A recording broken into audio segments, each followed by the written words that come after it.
Mengulang lagi 11 indikator untuk mengukur apakah anak kita melakukan perundungan apa tidak. Yang pertama, apakah anak kita sering memanggil temannya dengan panggilan yang buruk? Yang kedua, apakah anak kita sering bersikap menentang atau bermusuhan dengan orang lain? Yang ketiga, apakah anak kita suka mengendalikan atau mengatur orang lain? Ini perlu kita perhatikan karena setiap anak pada hakikatnya memiliki kemerdekaan, tidak mau diatur-atur dan dikendalikan orang lain.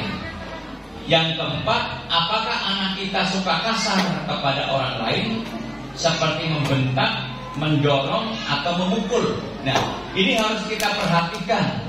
Karena sikap membentak, mendorong, dan memukul termasuk salah satu bentuk perundungan ya. Dan kalau kita melihat atau mengetahui ada gejala-gejala tersebut kepada anak kita, kita harus mengingatkan, kita harus meluruskan, kita harus memberikan pemahaman supaya anak kita tidak berkecenderungan melakukan itu.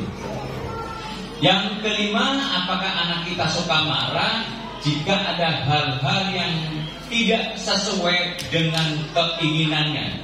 Ya, ini penting ditanamkan kepada anak-anak kita. Ya.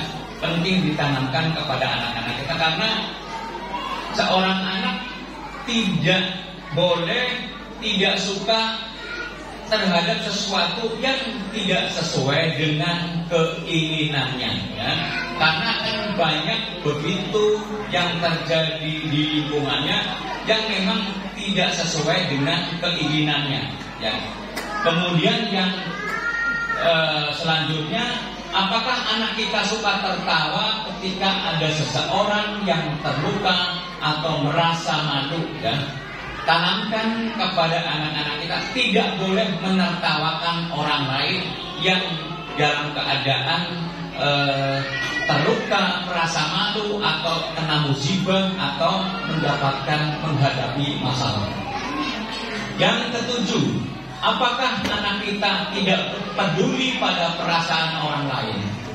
Yang kedelapan, apakah anak kita suka memaksa orang lain melakukan hal-hal yang tidak dia sukai?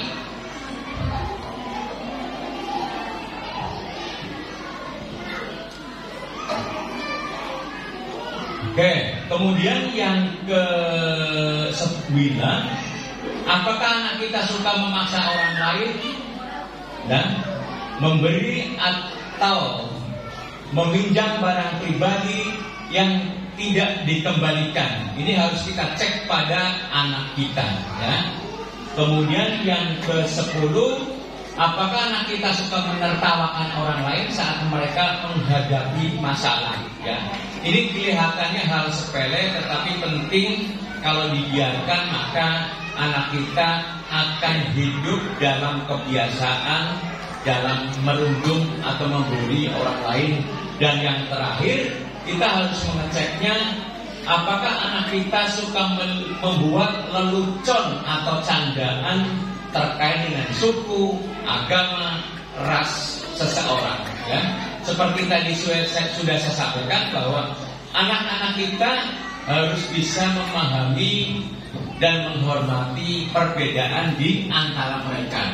Perbedaan agama, perbedaan ras, perbedaan sosial, perbedaan latar belakang, dan sebagainya. Nah, mudah-mudahan ini bisa kita pahami, kita pegang, ya, untuk kita bisa mengawal, membimbing, mengawasi anak-anak kita untuk tidak menjadi korban perundungan, apalagi menjadi pelaku perundungan.